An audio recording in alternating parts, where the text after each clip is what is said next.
एक सवाल अपने पास जो सबसे पहले हम लेना चाहें, ये हमारे पास सवाल है। पहले तो ये सवाल है कि ये तो पाठशाला वाले सवाल में आ गया।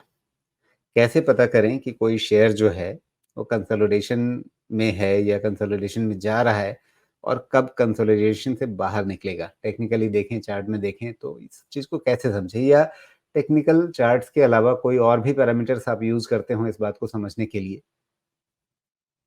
देखिए, चूँकि कंसोलिडेशन वर्ड ही टेक्निकल से रिलेटेड है, तो आपको चार्ट ही रीड करना पड़ेगा। और कंसोलिडेशन से निकलने के लिए आप इस चीज़ को सिंपल रख सकते हैं, अगर बहुत ज़्यादा आपको पैरामीटर नहीं आता है, तो आप उसमें नॉर्मली 30 डीएमए लगा लीजिए, 50 डीएमए लगा लीजिए और 200 डीएमए लगा लीजिए। और इसमें से जब-जब एक-एक का ब्रेकआउट मिलता जाए, आप इमीडिएट टर्म, मीडियम टर्म, अगर 30 डीएमए निकल गया तो आप शॉर्ट टर्म का ब्रेकआउट उसको समझ सकते हैं कंसोलिडेशन का। 50 डीएमए निकल गया तो आप मीडियम टर्म का समझ सकते हैं और 200 डीएमए निकल गया तो आप मान सकते हैं कि ये ब्रेकआउट हो सकता है लॉन्ग टर्म के लिए। लेकिन इसके बाद ये भी होता है कि ये डीएमएज़ निकले, डीएमएज़ क्या है, एक डायरेक्शन बताते हैं आपको, तो अच्छा, डीएमए के लेकिन ऊपर थोड़ा आपने होल्ड 30 करना डीएमए की 30 डीएमए कहा। अक्सर लोग 20 डीएमए देखते हैं, तो ये 30 के पीछे का तर्क क्या है? 20 भी देख सकते हैं, 30 भी देख सकते हैं, सब अपना-अपना चॉइस आमतौर है पे 30 बिकॉज़ लोग देखते नहीं हैं, इसलिए मैंने पूछा कि भई क्या ये आपको कुछ बेहतर परिणाम देता है?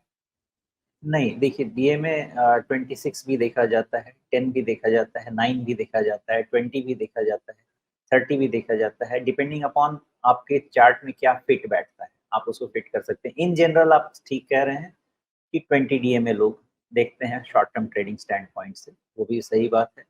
10 डीएमए भी देखते हैं, 9 डीएमए भी देखते हैं, 26 भी देखते हैं, 30 भी देखते हैं, कई लोग 40 वीक देखते हैं।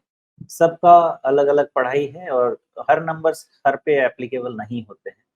तो आप 20 देख लें, 30 देख लें, 50 देख लें 200 देख लें। इसके ऊपर जब भी जी। सस्टेन करेगा, आप मान सकते हैं नहीं, कि ये कई बार ये कंसोलिडेशन होता से है कि बाहर जो बहुत पॉपुलर इंडिकेटर होते हैं, वो चूँकि सब लोग देख रहे होते हैं और बाज़ार कंसेंसस को हमेशा गलत ठहराने की कोशिश करता है, तो इसलिए वो जिस इंडिकेटर को सब लोग देख रहे हैं, वो काम नहीं करेगा, ऐसा कुछ चल जाता है क्या? तो इसीलिए डेविएशन के साथ आप कह रहे हैं कि 30 देख लिया जाए?